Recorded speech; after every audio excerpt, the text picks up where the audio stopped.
नमस्कार, मैं हूं मृत्युंजय कुमार झा और हमारा खास शो बैंक ग्राहकों पर लक्ष्मी संकट, इसमें आपका स्वागत है। ये हम इसलिए कह रहे हैं क्योंकि रिजर्व बैंक ने देश के जाने माने लक्ष्मी विलास बैंक पर बड़ा एक्शन लेते हुए इस पर 1 महीने का मोरेटोरियम लगा दिया है। आरबीआई की सख्ती के बाद इस पर कई तरह की पाबंदियां लगा दी गई हैं। ग्राहकों के लिए 16 दिसंबर तक पैसे निकालने की लिमिट 25,000 रुपए तय कर दी गई है।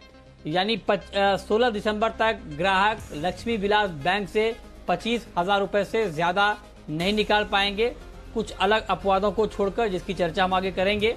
आरबीआई ने कहा है कि वो बैंक को वित्तीय संकट से बचाने के लिए ऐसा कर रहे हैं, लेकिन ये खबर आने के बाद से ग्राहक डरे हुए हैं। उनके मन में तरह तरह के सवाल खड़े हो रहे हैं, जैसे कि क्या बैंक बंद हो जाएगा, अब डिपॉजिटर्स के पैसों का क्या होगा, क्या सभी तरह के अकाउंट पर पाबंदी रहेगी, जिनके पास बैंक के शेयर्स हैं उनका क्या होगा। ये अलग अलग तरह के सवाल हैं जो कस्टमर हैं उनके मन में आ रहे हैं। और आरबीआई के पास बैंकों को बचाने का प्लान क्या है, ये भी जानना बहुत जरूरी है, लोग जानना चाहते हैं। आज इन्हीं सवालों का जवाब देने के लिए हमने आपके लिए ये खास शो प्लान किया है, इस पर हम चर्चा करेंगे। लेकिन उससे पहले देखिए ये रिपोर्ट।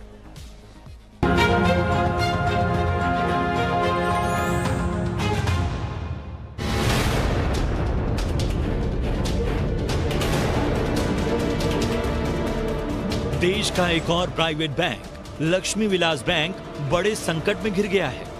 लक्ष्मी विलास बैंक के कामकाज में तमाम खामियां पाए जाने और इसे वित्तीय संकट से बचाने के लिए रिजर्व बैंक ने इस पर 1 महीने का मोरेटोरियम लगा दिया है।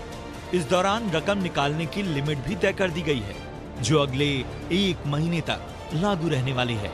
हालांकि रिजर्व बैंक ने भरोसा दिलाया है कि बैंक में जमा लोगों का पैसा पूरी तरह सुरक्षित है और किसी को भी घबराने की जरूरत नहीं है।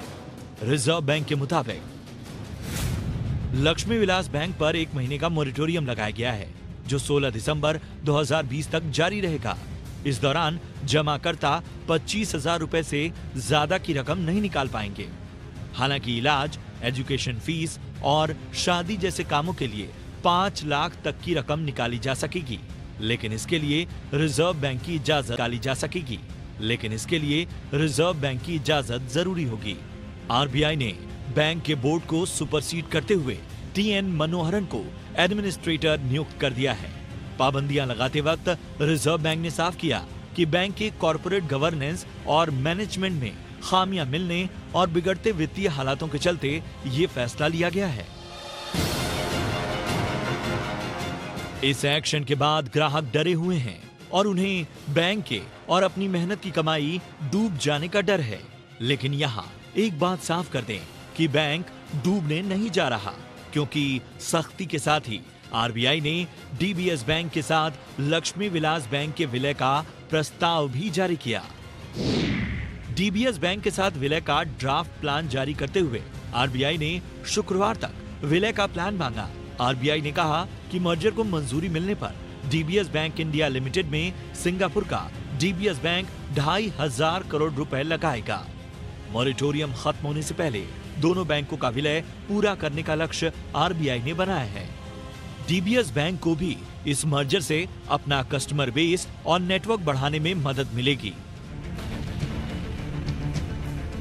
रिजर्व बैंक के मास्टर प्लान से लक्ष्मी विलास बैंक की 563 ब्रांच के जरिए डीबीएस बैंक की पहुंच इसके होम, पर्सनल लोन और स्मॉल स्केल इंडस्ट्री लोन ग्राहकों तक हो जाएगी और लक्ष्मी विलास बैंक के डिपॉजिटर्स और कर्मचारियों को भी फायदा होगा। बेल आउट पैकेज से जहां जमाकर्ताओं और बॉन्ड होल्डर्स को उनका पूरा पैसा मिल जाएगा, बैंक में पैसा जमा करने वाले अपना पैसा आसानी से निकाल सकेंगे। वहीं कर्मचारियों की नौकरी और सैलरी का संकट नहीं आएगा। आरबीआई के प्लान के मुताबिक लक्ष्मी विलास बैंक के कर्मचारी डीबीएस बैंक के कर्मचारी बन जाएंगे।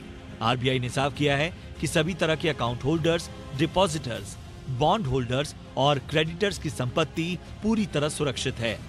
हालांकि शेयर होल्डर्स को इससे घाटा होगा। अभी लक्ष्मी विलास बैंक का नेटवर्थ नेगेटिव है, इसलिए बैंक के शेयर होल्डर्स को कोई पैसा नहीं मिलेगा। आरबीआई ने कहा कि बैंक के पेड अप शेयर कैपिटल और रिजर्व के साथ सरप्लस और सिक्योरिटी प्रीमियर को राइट ऑफ किया जाएगा। ब्यूरो रिपोर्ट, जी मीडिया।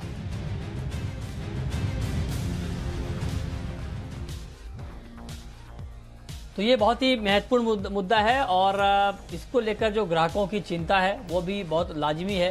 तो अब सवाल यह है कि अब यहाँ से आगे होगा क्या, इसी पर हम बातचीत करेंगे। हमारे साथ दो खास मेहमान हैं।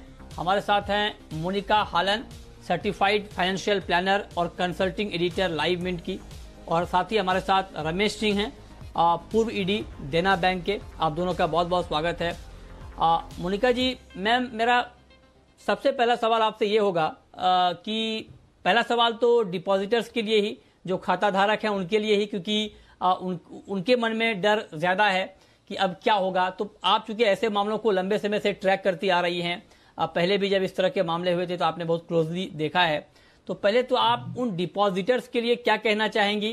क्या उनको डरने की जरूरत है, या जो उनको भरोसा दिया गया है कि उनका पैसा बिल्कुल सिक्योर है और उन्हें मिलेगा, भले ही थोड़ी देरी होगी लेकिन उसका पैसा कहीं जाएगा नहीं, क्या उन्हें निश्चिंत रहना चाहिए या उनके लिए डर है? आपने बिल्कुल ठीक कहा, और जो आपकी रिपोर्ट भी आई है अभी, उसमें भी यही था, बहुत अच्छे से बताया है सबको कि जो डिपॉजिटर है, हमको ये समझना चाहिए कि हमारे 3 अवतार हैं बैंक के साथ। एक तो जमा करता जो डिपॉजिटर है, एक जो उधार लेता है, बोरो करता है, एक जो उसके शेयर खरीदता है, वो इन्वेस्टर होता है। तो इन्वेस्टर्स को पूरा रिस्क उठाना पड़ता है, पर जो डिपॉजिटर है, जो अपनी पूंजी जमा कर रहा है, उनके लिए रिजर्व बैंक ने ये प्रावधान किया है कि उनका पैसा नहीं डूबेगा, जैसे कि यस बैंक में किया था, और जैसे कि भारत में जो भी शेड्यूल्ड कमर्शियल बैंक है, कोऑपरेटिव बैंक की बात नहीं कर रही हूँ, जो शेड्यूल्ड कमर्शियल बैंक है, आप हिस्ट्री उठा के देखें तो डिपॉजिटर्स का पैसा नहीं मारा जाता है, वो एक समय के बाद उनको मिल जाता है। यस बैंक में भी ऐसा ही हुआ था कि मॉरेटोरियम हो गया था और उसके बाद पैसा वापस आया था। फिक्स्ड डिपॉजिट्स भी सेफ हैं। और एक जरूरी बात मैं ये कहना चाहूंगी कि आजकल व्हाट्सएप का ये माध्यम है जिससे कि एकदम अफवाहें लोगों को फैलाने में मजा आता है कि पूरा बैंकिंग सिस्टम खराब है और आप निकाल लें पैसा। ऐसा कुछ नहीं है, ये एक बैंक की प्रॉब्लम है और रिजर्व बैंक एक एक करके प्रॉब्लम सॉल्व कर रहा है। तो कोई ऐसा कॉन्टेगियन नहीं है, कोई ऐसी ये चीज नहीं है कि सारे भारत के बैंक्स फेल हो रहे हैं। जो जमा करता है, जो डिपॉजिटर्स है, उनका पैसा सुरक्षित है। अच्छा, ये चलिए, ये बिल्कुल मेरा पहला सवाल पूछने का मकसद यही था, ताकि जो दर्शक हमें इस वक्त देख रहे हैं और खास करके जो लक्ष्मी विलास बैंक के कस्टमर हैं, जो डिपॉजिटर्स हैं, उनके लिए ये जानना बहुत जरूरी है कि आप पैनिक ना करें। और जो बात यहाँ पे अभी मोनिका जी ने कही बहुत महत्वपूर्ण है कि कई बार क्या होता है कि व्हाट्सएप ग्रुप में कुछ अलग तरह के मैसेज घूमते हैं जिसको लेकर के अफवाहें बढ़ जाती हैं, तो आपको उनके ऊपर ध्यान नहीं देना है।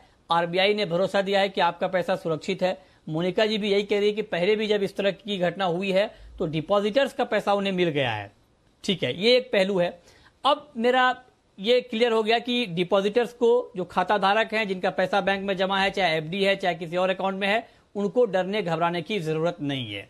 लेकिन अब मेरा दूसरा सवाल मोनिका जी आपसे ये होगा कि आखिर हो क्या रहा है, क्योंकि अब आप देखिए कि जब हम इकोनॉमी को आगे बढ़ाने की बात करते हैं तो बैंकों की संख्या जहां पर एक तरफ बढ़नी चाहिए, दूसरी तरफ बैंकों की संख्या कम हो रही है। आखिर हो क्यों रहा है ऐसा कि एक के बाद एक, पहले पीएमसी का मामला आया, यस बैंक का मामला आया, अब लक्ष्मी विलास बैंक का मामला आया। आपके हिसाब से कहां पर चूक हो रही है कि ये मामला इस तरह से सामने आ जा रहा है? जो एक सिस्टम बना है भारत में बैंकिंग का, कि जो बैंक के प्रोमोटर्स होते हैं और जो पॉलिटिशियंस होते हैं, उनका ये एटीएम बन जाता है प्राइवेट यूज के लिए। वो जो सड़ैन है भारतीय बैंकिंग की, वो निकल के दिख रही है और उसका समाधान, उसका सुलझा रही है।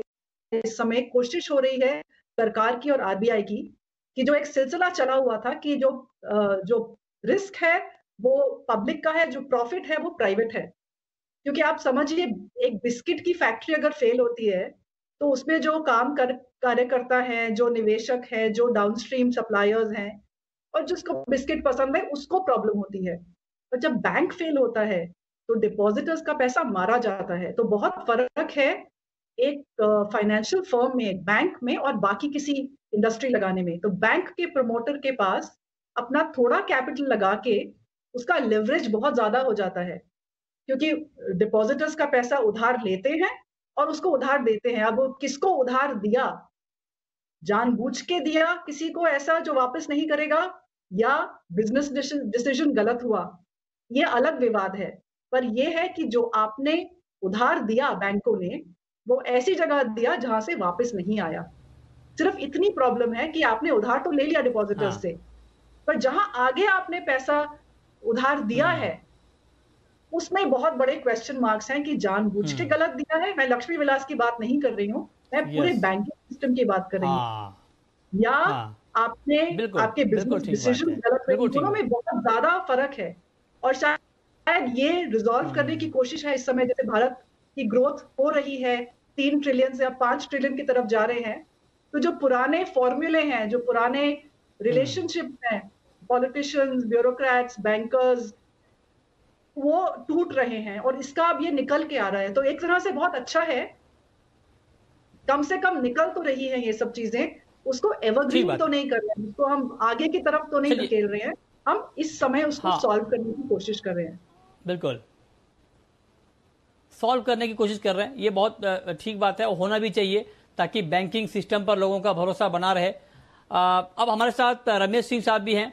सर, आपका भी बहुत बहुत स्वागत है। अभी हम बात कर रहे थे, पहला सवाल मैंने यही पूछा था कि डिपॉजिटर्स के लिए क्या है, तो अभी मोनिका जी ने कहा कि उनके लिए घबराने की बात नहीं है, उनका पैसा सुरक्षित है, आरबीआई ने भी यह भरोसा दिया है। अब जो इसका दूसरा पहलू है वो है इन्वेस्टर। हालांकि इन्वेस्टर जब हम कहते हैं तो उनके लिए रिस्क अपने आप साथ में जुड़ जाता है और इसके लिए वो मेंटली तैयार भी रहते हैं, लेकिन फिर भी शेयर का वैल्यू जीरो हो जाना, ये एक किसी भी इन्वेस्टर के लिए बहुत ही एक चिंता की बात तो होगी। तो क्या इन्वेस्टर के पास कोई रास्ता बचता है क्या? कानून में ऐसा कोई प्रावधान है जो आपको दिखता हो कि इन्वेस्टर के पास इसको चुनौती देने का कोई रास्ता बचता है क्या? जो प्लान यहाँ पर किया जा रहा है मर्जर का, खास करके यहाँ पर जो प्लान तैयार किया गया है डीबीएस बैंक के साथ मर्जर का, और अब ये कहा जा रहा है कि शेयर का वैल्यू जीरो है, तो इन्वेस्टर के पास कोई विकल्प बचता हुआ आपको दिख रहा है क्या? देखिए, जहाँ तक इन्वेस्टर्स स्पेशली शेयर होल्डर्स हो, चाहे फिर वो बाकी कैपिटल में पैसे लगाने लोग, जितने भी लोग हैं, उन सबके लिए पहली गाइडेंस होती है कि उनकी इक्विटी के वैल्यू जो है मार्केट में, अगर लिस्टेड है तो लिस्टेड में जो मार्केट के हिसाब से जो उसका अप्स एंड डाउन होगा उसको एक्सेप्ट करना पड़ता है। लेकिन इस पर्टिकुलर बैंक की, जिसके की नेटवर्थ ही नेगेटिव हो चुकी है, ऑलमोस्ट -2 और 3% हो चुकी थी, उस बैंक के लिए, इन्वेस्टर्स के लिए वैल्यू जीरो हो ही चुकी थी। ये अब जो डीबीएस बैंक जो इसको मर्ज, जिसमें ये मर्ज हो रहा है, वहाँ पे उसने इसी शर्त के ऊपर लिया हुआ है कि चूंकि जिसकी नेगेटिव नेटवर्थ कुछ भी नहीं है, उसको मैं क्या वैल्यू पे खरीदूंगा। तो नेचुरली यहाँ पे उनकी वैल्यू जीरो हो चुकी है। और जैसे आपने देखा होगा, आज मार्केट में इसके स्टॉक 20% गिरे हुए हैं। कोई गिरे हुए मतलब कोई खरीद रहा होगा पता नहीं, लेकिन आई डोंट थिंक कि इसमें किसी को कोई वैल्यू मिली, क्योंकि ये ऑलरेडी डिक्लेयर किया जा चुका है कि इसकी वैल्यू जीरो होगी। अच्छा अच्छा, तो कह रहे हैं कि आप कह रहे हैं कि कोई रास्ता है नहीं और पहले से ही ये संकेत मिल गए थे। तो मेरा एक सवाल रमेश सिंह साहब आपसे ये होगा कि ऐसे में डिपॉजिटर्स और इन्वेस्टर्स के लिए इस तरह की घटनाओं से क्या सीख आप देख रहे हैं? क्योंकि पहले पीएमसी का मामला आया, फिर यस बैंक का मामला आया, लक्ष्मी विलास बैंक का मामला आया, तो डिपॉजिटर्स को और इन्वेस्टर को क्या सीखना चाहिए इन मामलों से?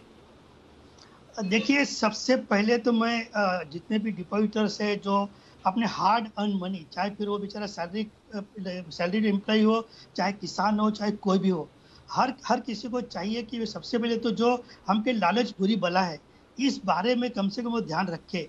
वे ध्यान रखे कि जितने भी छोटे छोटे कोऑपरेटिव, मैं सरकारी बैंक से काम करता हूँ, इसलिए काम करता था और वहाँ से रिटायर, वैसा ये नहीं कि मैं उनकी तरफदारी कर रहा हूँ, लेकिन ये हर चीज़ को चाहिए, हर डिपॉजिटर को चाहिए, इन्वेस्टर को चाहिए कि वो वेल इन्फॉर्म्ड रहे। और जहाँ पर कहीं भी रेट ऑफ इंटरेस्ट बहुत ज़्यादा मिल रहा है कह के वहाँ पे पैसा रखे, देखे और आपको पैसे रख दे, फिर जाके रोए, ऐसी हालत में यही हालत हुई पीएमसी बैंक के साथ में। अभी कुछ सीकेपी बैंक है और बहुत सारे कोऑपरेटिव बैंक है जहाँ पैसा हुआ है, और अभी येस बैंक भी किसी तरह से बचा स्टेट बैंक के मदद के, सारे सरकार की मदद के कारण। और अब लक्ष्मी विलास बैंक को भी सरकार ने किसी तरह से बेल आउट करके डीबीएस बैंक के साथ में मर्जर करके एक बहुत बड़ा एक मैसेज भेजा हुआ है कि हर डिपॉजिटर को चाहिए, इन्वेस्टर को चाहिए कि वेल इन्फॉर्म्ड रहे और अपने किसी प्रकार के जहाँ पे कुछ ज़्यादा, आज आप देखिए कि सरकारी बैंक जो मैक्सिमम 1 साल की डिपॉजिट के ऊपर अगर 4% 5% दे रहे हैं, वहीं पे मैं देख रही हूँ कुछ ऐसे प्राइवेट बैंक, कुछ कॉर्पोरेट बैंक जो 8% एक साल के लिए भी दे, 6 महीने के लिए दे रहे। ये बड़ा सिग्नल है लोगों के लिए। मैं कोई उनका दुश्मन नहीं हूँ कि लोग मुझसे ये नहीं सोचे कि मैं उनके बारे में गलत कह रहा हूँ। लोगों को सोचना चाहिए कि भाई कैसे क्या, जब सरकारी बैंक जो कि इतना बड़ा बिजनेस कर रहे हैं वो अगर 4% के रिटर्न दे रहे हैं, दूसरा बैंक 9% कैसे दे सकता है? हाँ, ये बहुत बहुत महत्वपूर्ण बात है। जो बात रमेश सिंह साहब कह रहे हैं ये बहुत महत्वपूर्ण है। कई बार ये होता है कि आपको जहाँ पे ज्यादा रेट ऑफ इंटरेस्ट दिखता है तो आपको लगता है कि यहाँ क्यों नहीं जमा किया जाए पैसा, लेकिन आपको ठीक है आप जमा करें, लेकिन आपके मन में ये सवाल आने चाहिए कि अगर मान लीजिए कोई बैंक आपको 9%, 10%, 8% का इंटरेस्ट ऑफर कर रहा है तो आखिर क्यों कर रहा है, कैसे कर रहा है, उनका बिजनेस का मॉडल क्या है, ये भी आपको जानने की कोशिश करनी चाहिए, क्योंकि आपकी गाढ़ी कमाई वहां पर आप जमा करते हैं। ये बहुत महत्वपूर्ण बात है। अब मोनिका जी मैं आपसे एक चीज और पूछता हूं, क्योंकि आप देखिए कि एफडी का रेट ऑफ इंटरेस्ट कम है, जो बात अभी रमेश सिंह साहब भी कह रहे थे वहां पर कम है।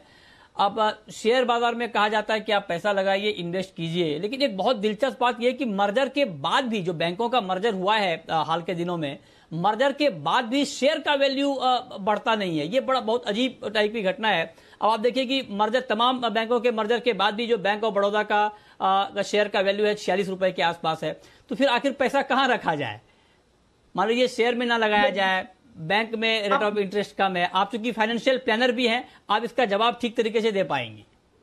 तो सबसे पहला तो ये है कि डायरेक्टली शेयर ना खरीदे निवेशक, जिसको ये समझ नहीं है कि ज्यादा रिटर्न जो देता है उसके साथ ज्यादा रिस्क जोखिम भी आता है। अगर आपको बेसिक्स नहीं पता है तो आप डायरेक्टली शेयर बाजार में ना खरीदें। 1 शेयर, 2 शेयर, 5 शेयर। आप सेफ फिक्स डिपॉजिट रहें। सरकार के बॉन्ड्स आते हैं, जो गवर्नमेंट ऑफ इंडिया बॉन्ड्स हैं, वो आई थिंक इस समय 7% दे रहे हैं, कोई बुराई नहीं है। पब्लिक प्रोविडेंट फंड है, नेशनल सेविंग सर्टिफिकेट है। आपको अगर सेफ्टी चाहिए तो आप फुली गारंटीड प्रोडक्ट्स लें, और थोड़ा रिस्क लेना है तो शायद सीखना पड़ेगा डेट म्यूचुअल फंड्स और इक्विटी म्यूचुअल फंड्स को कैसे इस्तेमाल करें। क्योंकि आप ये देखिए कि लोगों का पैसा पूरा मारा जाता है, चाहे वो मल्टी लेवल मार्केटिंग स्कीम हो या कोई और जोखिम वाला इन्वेस्टमेंट जो निवेश करते हैं, उसमें उनका 100 से 0 पहुंचता है। और अगर आप जैसे म्यूचुअल फंड, लिक्विड फंड में या डेट फंड में डाल रहे हैं अच्छी तरह समझ के या किसी से एडवाइस लेके, तो उसमें पैसा पूरा नहीं मारा जाता है, उसमें ऊपर नीचे होता है। क्योंकि 30 बॉन्ड्स या 50 बॉन्ड्स का पोर्टफोलियो है, उसमें से एक लक्ष्मी विलास बैंक खत्म भी हो गया, फिर भी 29 बाकी बॉन्ड्स हैं जो कि देते हैं पैसा। 1-2 हादसे हुए हैं जब 6 स्कीम्स क्लोज हो गई, वो सब हुए हैं चीजें। पर जो भारत का कैपिटल मार्केट रेगुलेटर है वो हमेशा हर ऐसे एक्सीडेंट के बाद रूल्स चेंज करता है, टाइट करता है। तो मेरा सिर्फ ये सुझाव है कि आपको थोड़ा काम करना पड़ेगा। जो एक भारत का ये था कि सरकार खड़ी है, गारंटी दे रही है, वो कुछ प्रोडक्ट्स में दे रही है। आप ये अब नहीं एक्सपेक्ट कर सकते कि भैया रिटर्न भी बढ़िया हो और गारंटी भी पूरी हो, वो नहीं। तो या तो आप ये अपने आप को मान ले कि भैया रिटर्न इतना ही मिलेगा। ज्यादा करना है तो आपको पढ़ाई करनी पड़ेगी, थोड़ा समझना पड़ेगा कि उस चीज में मैं स्ट्रक्चर्ड लो रिस्क ले सकता हूँ और क्या मेरी कैपेसिटी है लेने की और कैसे लेना चाहिए। तो वही penny stocks, crypto currency, ICO, ये बहुत जरूरी है, दूर रहे। और रमेश सिंह साहब, मेरा सर आपसे एक महत्वपूर्ण सवाल ये होगा, चूंकि आप बैंकर रहे हैं, आप बैंकों के कायदे कानून को बहुत ही अच्छी तरीके से जानते हैं, समझते हैं, तो क्या डिपॉजिटर्स को भी कुछ करने की जरूरत है क्या अभी, या फिर वो निश्चिंत रहे क्योंकि उन्हें भरोसा दे दिया गया है कि उनका पैसा उन्हें मिल जाएगा? देखिए, इस पर्टिकुलर लक्ष्मी विलास बैंक के केस में पिछले 2-2.5 साल से रिजर्व बैंक ऑफ इंडिया इसको पूरी तरह से गंभीरता से लेकर इसके ऊपर जो अभ्यास कर रहा था, रिसर्च कर रहा था, ऑडिट सब कुछ कर रहा था। और काफ़ी देखने के बाद में, इसके जो बेस है इसको देखने के बाद में, रिजर्व बैंक ऑफ इंडिया ने भारत सरकार के साथ में इस प्रस्ताव को लेकर आकर और एक बड़े बैंक जो कि वर्ल्ड में बड़े प्रोमिनेंट बैंक में डीबीएस बैंक, उसके सब्सिडी के थ्रू इस बैंक को मर्ज कर रहा है। तो ये merger is not a guarantee कि ये बिल्कुल सही है, लेकिन फिर भी जिस हिसाब से रिजर्व बैंक ऑफ इंडिया ने इस बात के लिए, मैंने कभी देखने इसके पहले जब पीएमसी बैंक का हुआ था या सीकेपी बैंक हुए या इवन एस बैंक हुआ, कभी रिजर्व बैंक ऑफ इंडिया ने इस तरह का स्टेटमेंट नहीं दिया था कि आप आश्वस्त रहे। इस पर्टिकुलर केस में रिजर्व बैंक ऑफ इंडिया का एक पक्का आश्वासन मिला हुआ है कि डिपॉजिटर्स को किसी प्रकार के डरने की जरूरत नहीं है। तो मैं जहाँ तक मानता हूँ कि कम से कम ऐसी कोई दिक्कत नहीं आएगी। मुझे लगता है कि 30 दिन की जो समय दिया गया है मोरेटोरियम का, उसको बहुत जल्द से जल्द इसको शायद वो लोग और भी ढील दे देंगे इसमें। और दूसरी बात यह है कि आप जानते हो कि पिछले फरवरी के यस बैंक के बाद में, पीएमसी बैंक के बाद में जब वो यस बैंक का हुआ, उसके बाद से भारत सरकार ने जो एक गारंटी दी है डिपॉजिटर इंश्योरेंस क्रेडिट कॉर्पोरेशन से, हर डिपॉजिटर का 5 लाख रुपए तक का बैंक का पैसा एकदम पक्का ऐसे इंश्योर्ड रहता है। तो ये काफी एक अच्छी उनको एक मिलेगी। और जहाँ तक आपको दूसरा प्रश्न है कि बैंक क्यों इस तरह से स्थिति आती है, तो जैसे पहले भी मोनिका जी भी बता रही थी कि जहाँ पे प्रमोटर, जिसे कहते हैं कि अगर मालिक खुद ही अपने बाग के फूलों को खाने लगेगा, फल को खाने लगेगा, तो वो बाग बचेगा नहीं। यहाँ पे जब प्रमोटर डायरेक्टर से मिलकर अगर बैंक को लूटने लगे तो इसका कोई मालिक नहीं हो सकता, कोई बचा नहीं सकता है। ऐसे केसेस कहीं पे काफी हुए हैं। इसलिए ये जरूरी है कि ऑडिट अच्छा हो, बोर्ड ऑफ डायरेक्टर्स प्रोमिनेंट हो, सब कुछ देखा जाए कि भाई, और इन्वेस्टर भी काफी एजुकेटेड रहे। ठीक बात है सर, बिल्कुल। तो आपने कहा कि खास करके जो डिपॉजिटर्स हैं उनको घबराने की कोई जरूरत नहीं है, उन्हें भरोसा दिया गया है, उनके पैसे मिल जाएंगे, इतना यकीन तो करना चाहिए। लेकिन एक सवाल मेरा आपसे और होगा मोनिका जी, कि अब चूंकि मर्जर की तैयारी है डीबीएस के साथ में, तो क्या जो इन्वेस्टर हैं जिनका शेयर का वैल्यू 0 हो जाएगा या हो रहा है, क्या वो इस मर्जर के खिलाफ कहीं पर जा सकते हैं, इसको चुनौती दे सकते हैं? क्या इसका कानूनी अधिकार इन्वेस्टर के पास है? नहीं, मेरे हिसाब से नहीं है, क्योंकि जब आप शेयर खरीदते हैं, आप शेयर का मतलब ही नहीं समझते हम लोग और शेयर मार्केट में उतर जाते हैं। शेयर का मतलब क्या है कि मैं जोखिम उठा रहा हूं इस बिजनेस का, और बिजनेस का क्या जोखिम होता है कि वो पिट जाएगा और उसकी जो शेयर की वैल्यू है जीरो हो जाएगी। तो इसलिए लिमिटेड लायबिलिटी कंपनी होती है, मतलब लायबिलिटी मेरी उतनी है जितने मेरे पास शेयर हैं। तो ये नहीं है कि अगर मेरे पास 100 शेयर है तो मेरी पर्सनल कार कोई उठा के ले जाएगा। उसकी लायबिलिटी सिर्फ जितना मैंने निवेश किया है, चाहे मैं प्रमोटर हूं चाहे मैं निवेशक हूं, तो निवेशक को अपने आप को एक छोटा प्रमोटर की तरह देखना चाहिए। तो आपने तो बिजनेस का जोखिम उठाया है, और अगर वो 0 हो गया, नहीं चला है, तो आप कौन सा कोर्ट आपकी बात सुनेगा कि आपको अगर नहीं पता आप क्या कर रहे हो, तब क्यों उतरे हो पानी में? ठीक बात है, ठीक बात है। चलिए, बहुत बहुत शुक्रिया मोनिका जी आपका और रमेश सिंह साहब आपका हमारे साथ इस खास चर्चा में जुड़ने के लिए, और बिल्कुल आसान भाषा में डिटेल में हमारे दर्शकों को ये बताने के लिए कि इस घटना के बाद आपको क्या सीख लेनी चाहिए। डिपॉजिटर्स के लिए यही मैसेज है कि आप घबराएं नहीं, आपका पैसा सुरक्षित है। लेकिन हाँ, इन्वेस्टर के लिए तो रिस्क, चूंकि आप रिस्क के साथ आए थे तो वो रिस्क तो आपको उठाना पड़ेगा। तो फिलहाल इस खास पेशकश में इतना ही।